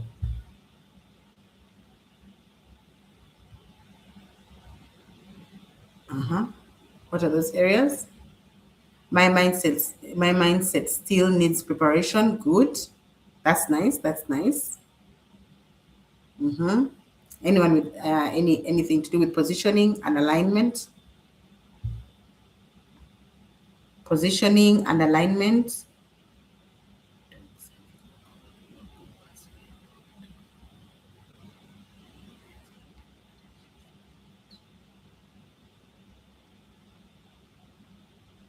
Anyone with alignment or positioning? Uh-huh. Being confident in yourself and healing fully. Managing finances. Okay. Thank you. Thank you. Thank you. That's nice. Okay. So are you able to identify whether that is preparation, alignment, or positioning? Juliet, is managing finances positioning or alignment or preparation? Being confident in yourself, Mia, is that preparation, alignment, or is it positioning? Relationships and time management, Kezi, is it preparation, in preparation stage, or are you still aligning that, or is it in the positioning stage? Brenda, you've not given me your area. that needs preparation, alignment, or positioning. You saw these are different phases. Preparation is a different phase, and then there is alignment, and then that phase, then the positioning, I think, was like at the end, right? Okay, so preparation and alignment, alignment. Okay, Brenda, you're not giving us your area. Okay, so and in the last lesson, which was 11, and that was yesterday, we talked about go sell the oil. When transformation becomes stewardship, legacy, and inheritance. That was the lesson that we had yesterday. The whole process that you have gone through from the time the lady realized that she was empty. Yeah, I mean, that she needed to empty, that she needed to use what she had, which was the oil that she had, that her sons were being taken by the creditors into slavery and servitude. When she realized that, okay, now I have a debt to deal with, and the prophet, this is what the prophet has advised, the instructions that he gave her. And then she went and shut the door and all that. At the end, when she was done, when she opened the doors, she was told, go sell the oil, meaning the transformation had become stewardship, legacy, and inheritance. So, what part of your transformation journey could eventually become a solution that helps sustain others? What part of your transformation journey could eventually become a solution that helps sustain others? What part of your transformation journey would eventually become a solution that helps sustain others?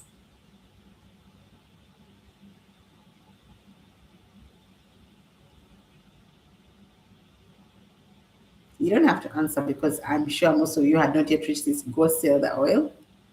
You have not yet reached, but you can have a clue of what part of your transformation would eventually, that's why the word is eventually, become a solution. You can have a clue.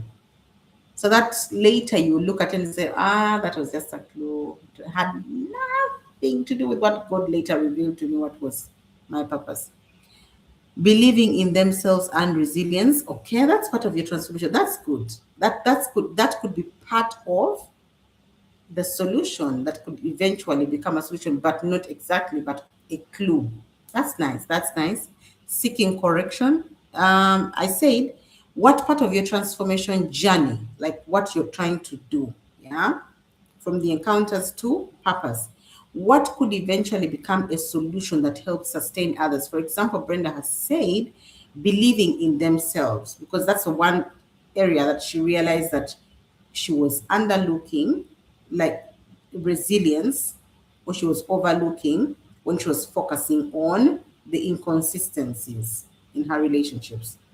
So when she realized that she was overlooking resilience, and it's something that was actually being built, now she says that it's a part of her transformation journey that she could eventually become a solution that helps sustain others. Now it could be part of the solution, like maybe a trait or a character trait required for her to be able to execute the solution that she's eventually going to find out. So, like you see, a puzzle has those pieces to be put together. So, resilience and believing in themselves, like enabling people to believe in themselves, is like one piece of the puzzle or three pieces of the puzzle of her huge puzzle. When you start looking at things like that, then you start realizing that, okay, I'm building something. It's not like it's just there plain. I'm building something. Seeking, then, okay, not clear yet. You're still at preparation. Yes, it's also nice to acknowledge that. Counseling and guidance. Thank you very much, Grace. Yeah, that's very clear. We've been talking about that a lot lately. Okay. Okay. So, as a follow up question, what kind, advising them to make personal budgets? Okay. Okay. That's nice, Mia. That's nice. That's nice. Teaching them actually how to make personal budgets. That could be a whole huge series on your part, right? Okay, guys, I would like to quickly wind up this.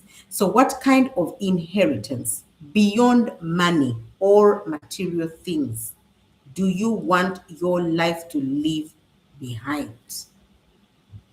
See, now, first ask you what part of your transformation journey could eventually become a solution that helps sustain others. Okay. And Brenda, you've clearly mentioned, believing in themselves and resilience. Okay. It could be part of your solution. So, what kind of inheritance beyond money? If you're clever, you would just copy paste. What kind of inheritance beyond money or material things do you want your life to leave behind? Okay. Mia, you say you want to live disciplined and allowed to be corrected. That's a part of your journey, or so that's a part of your transformation journey, yeah, that you could eventually become a solution. Okay, yeah, that's okay. So, what kind of inheritance? Discipline can also be part of the inheritance beyond money that you would want to leave behind. You want to be known as a person who was disciplined, and you want to teach people to be able to be disciplined in applying, let's say, systems and structures like you have learned, you know. Okay, that's a good one. Thank you. Anybody else there before I go forward? Anybody else there has something? Brenda, I thought you would just copy paste resilience because that's a kind of inheritance, yeah, that you could leave behind. It's beyond money or material things. hmm Teaching them that money isn't enough. I think a counseling place. That's nice. That's nice. Grace, that's very nice. Uh-huh. Believe in the great resilience and then success. Okay, thank you, Brenda. Thank you. Okay, things, let me just give you an example so that we don't take so much time here. The kind of inheritance that you could leave behind as a child of God was light in them. Yeah, integrity, wisdom, faith, discipline, stewardship, character, accountability, love, and Brenda's resilience. Those are some of the things that you need to be able to leave behind. Yeah. Apart from just money, these are things you can leave behind. You can be known for. You can be known for your wisdom, right? You can be known for your wisdom. It doesn't have to be money, right? You can be known for your faith. And you can mention the names that are attached to these words. Solomon. Faith, we know Abraham. Hmm? Integrity, who is there on integrity? Is it Moses? hmm Discipline, I think that was Timothy. Hmm? So if a word like integrity can be put on your name and not necessarily money, that would be a good thing. Stewardship, that is a what? A kind of inheritance that does not require money. Character. Where does Ruth fall in character? Oh, okay. Yeah, that's true. And then accountability. Who was good with accountability? And then legacy. And then who was good with love?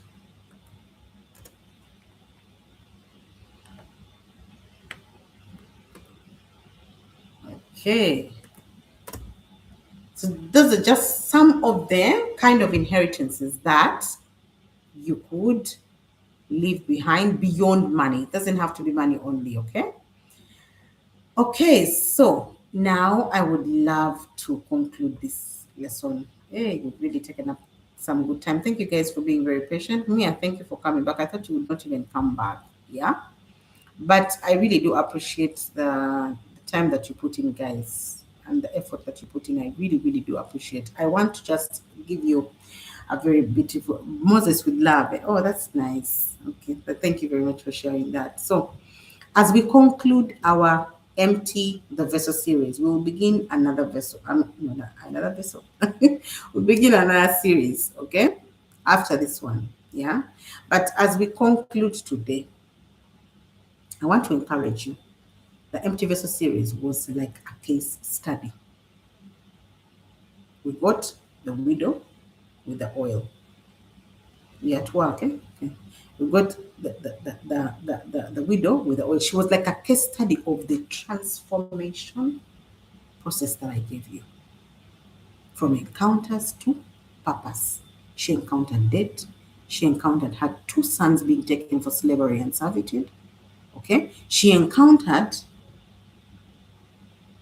an awakening from all these. Then she encountered a prophet who was even available to speak to her. If her husband was not a prophet, could she have had access to that level of a man, Elisha? So the Empty Vessel series has clearly showed us that transformation is just not random.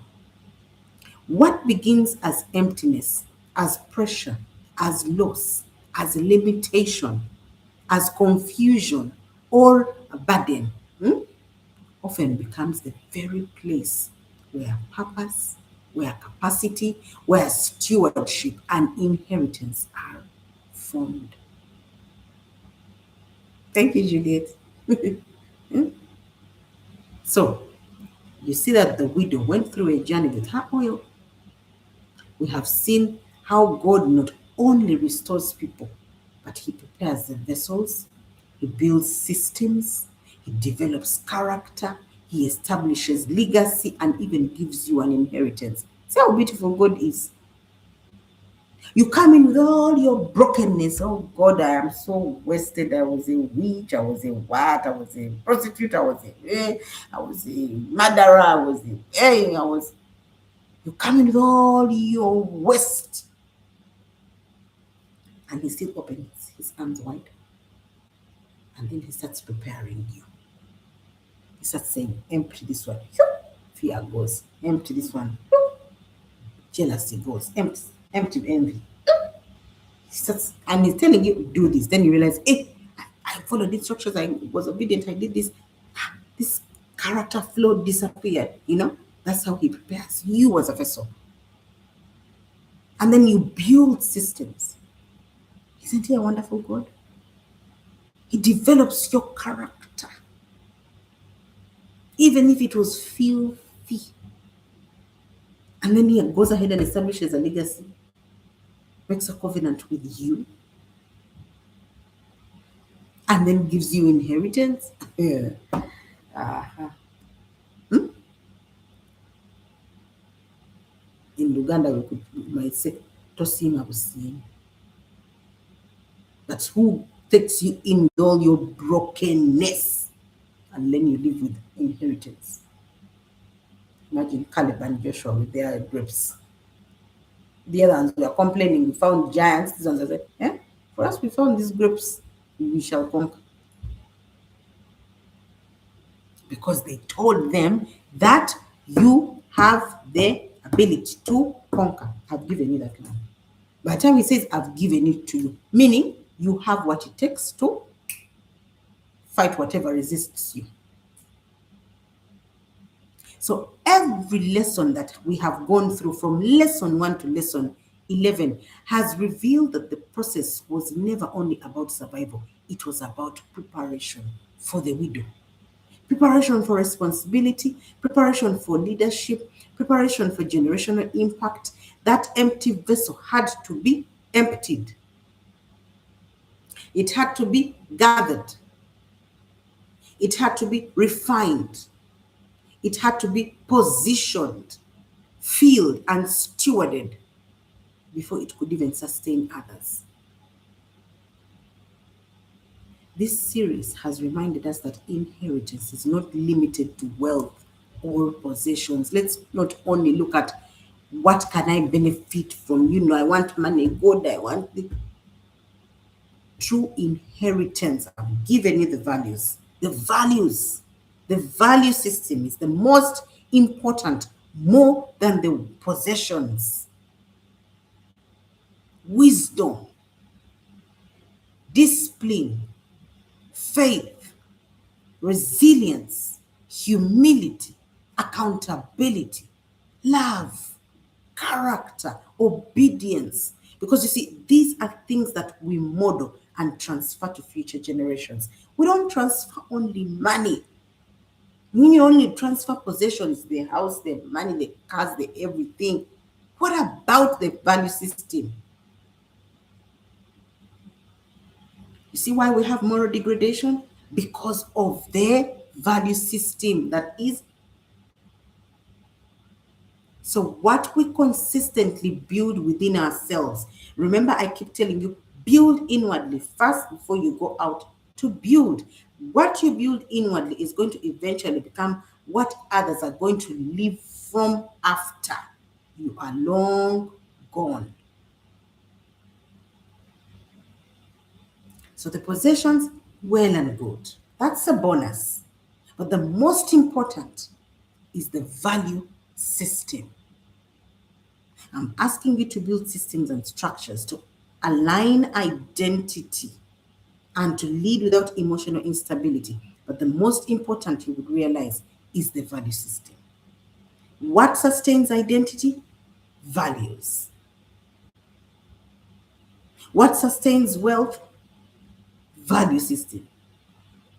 What sustains, let's say, marriage? Value system.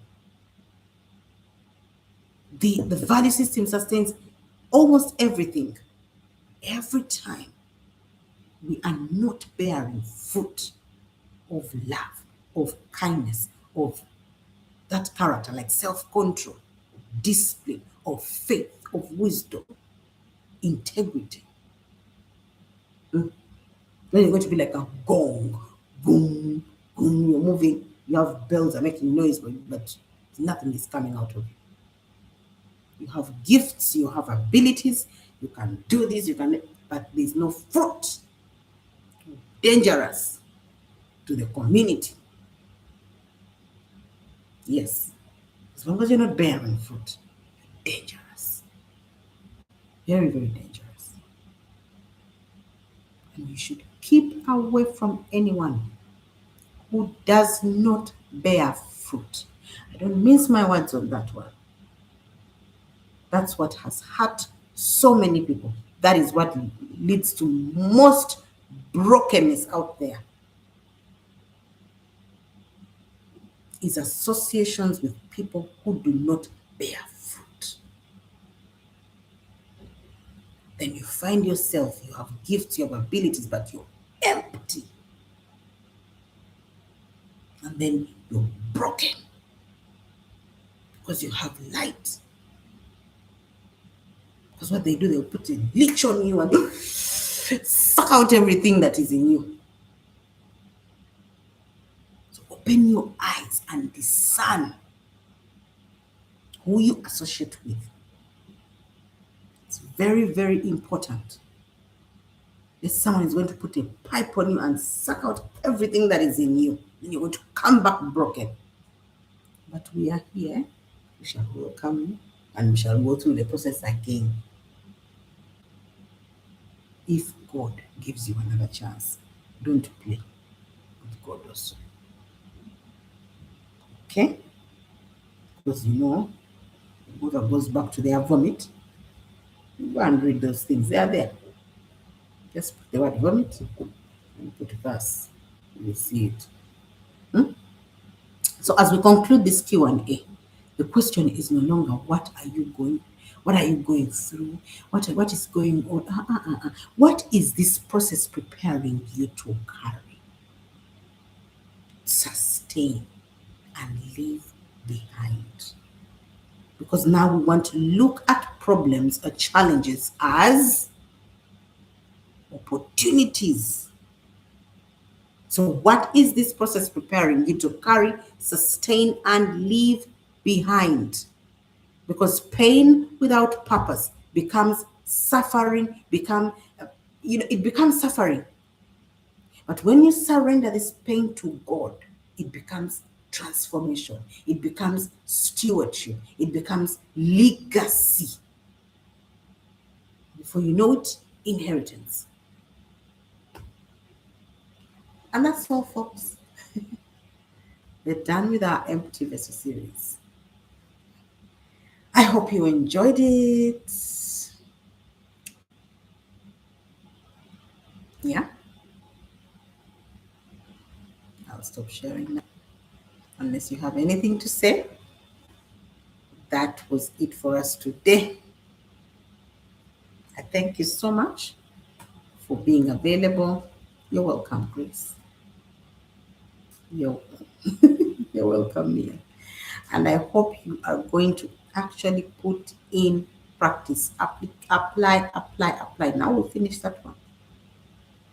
I gave you the transformation process. Go and every day make sure you follow through from encounters to purpose. Bless you to Juliet. And have a very beautiful day. Be fruitful, multiply, replenish, subdue, and take dominion in your areas, your spheres of leadership where you have been allotted. Okay? Good to see now. We no longer see you well in the small box. In the small box, I had to do the presentation for you as well, right? Okay. Oh, you'll rewatch, no problem. You'll rewatch the last part, no problem. You'll rewatch it. It will be available on the stream. Okay. So, guys, have a very beautiful day. See you tomorrow, same time, 12:15 p.m. Come ready with sharp minds to start another new journey. Okay. I'll see you tomorrow. Bye. Shalom, shalom.